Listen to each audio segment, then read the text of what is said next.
guys, I'm so excited today because I have this unique opportunity to introduce you to my good friend Michael Ostaski. He is a true Renaissance man, incredibly creative. Oh, and I'm come so on. excited. Come on, are you kidding? So Hey, well, this is my 1948 International 10-wheeler semi-truck. Well, sort of semi-truck. Now it's kind of a semi-truck slash house. But I built this thing, I think I started when I was about 22 years old. And I lived in it for, on and off for at least 18 years. It's been remodeled probably, it's going on its sixth time now. But anyways, let me show you around. This is the cab of it. And I just actually put a new fresh paint job on it because I'm remodeling it, like I said, probably for about the sixth time. But it's a passion of mine, and I don't live in it anymore, but I do want to keep it really tight and really together. So let me show you around. Got to go through here. Come on in.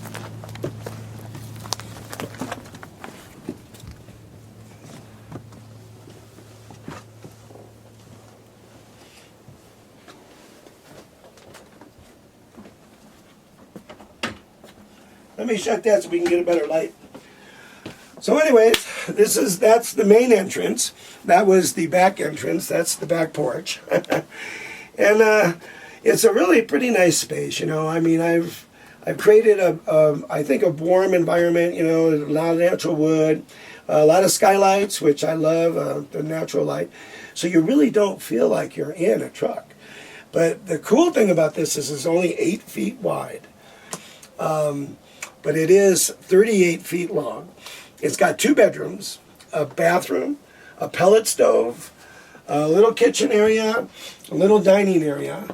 And the bathroom is really cool. I can't wait to show you the bathroom. But let's see, I think, what else could I tell you? Oh, it weighs about, let me think about this. I think this thing weighs about 14 tons. But it can actually weigh a little bit more, so I'm still underweight with it. It has a 3-speed and a 5-speed, so it's got 15 forward gears and 3 reverse gears. It's a tandem axle, so it's got 10 wheels on it. It really only gets about 5 miles a gallon, and that's pretty much why most of the time I lived in this, I drove for a while, then I would, you know, park for 2-3 months sometimes a couple days, sometimes a month. And whenever I did drive it, I really didn't go too far because it is pretty cumbersome. But I'll tell you, when I parked, it was like I had a mansion. And I think for me that was the main thing. I loved traveling, I loved going to different places and being a gypsy. And I'm an artist by trade, so gypsy artist is kind of a pretty good thing. Play a little bit of music, you know, create a little bit of art, live the life. I think I lived on a $20 shoestring, but back in, you know, the early days, 20 bucks was, you know, actually it went a little further than it goes today. This is the master bedroom, and I actually built the stained glass window. I did all the woodworking in here. Everything from putting the windows in, creating the bay window, basically everything. I think I only hired a welder, and I'm not the greatest mechanic, so I definitely had to have mechanical help. Watch your step there. You're going to make sure you don't fall down in the little pit. Here, come on, let me show you the bathroom. This is really cool. So, as I said, you know, it's got a full kitchen, nice little pantry area with slide outs. But here is the bathroom, which is very cool. And in the nautical terms, it's called the head. There we go. And that is, believe it or not, a sunken shower in this little bathroom. And it works perfect. Propane heat. This house runs on, all the utilities are all propane. Obviously, we plug into an electrical thing, and next thing you know, you got power, and all the gas and all the hot water heat runs on propane, and you're pretty self-sufficient. Now as you come out of the bathroom, watch your step. There's this other little area that's kind of a surprise. When my son was with me for a while, he'd come visit me in the summertime. Every summer, just about. And when he was little, I built this ladder, built right into the wall. And what happens, this is another little bedroom up here. You have to excuse my mess because I haven't used this in a while. But this is actually another little bedroom for a little guy or a little girl. And boy, you talk about fun. The kids would be climbing up and down out of there and just having a great time. So anyways, back in here, this area, for the longest time, I had this set up as an art studio. And I would airbrush t-shirts. I'm an airbrush artist.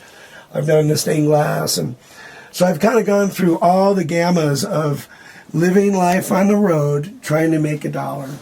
And I made everything from little stained glass jewelry boxes to little stained glass trinkets and airbrush t-shirts, just anything to get me along the road. And it was interesting. I mean, I went up and down the California coast I'd say at least a dozen times, from San Diego all the way up to Seattle. And it was quite a journey, you know. There were beautiful areas there. So anyways, this was my stained glass studio, or my airbrush studio. And I would travel around and park and treat this almost like a little store. And I would have the back door open, and people could come in and see the house. And if they liked, you know, my wares, they would pitch me at 20 or whatever. My stuff was pretty reasonable, but hey, you know, if I made 40 to 60 bucks in any one day, I was like living large. So anyways, there's a little back porch area. You want to follow me out this way.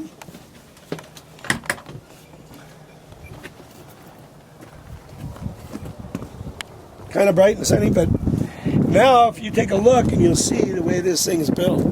It's built like almost like a train car, and I really wanted it to look like a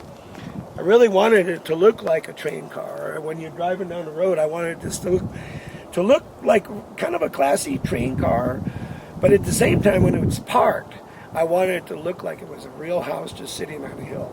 So if you follow me over here and take a view of this, up here you get a long shot of this thing. And imagine anybody driving by, and they see this parked, they would never in a million years think it's even a truck at all.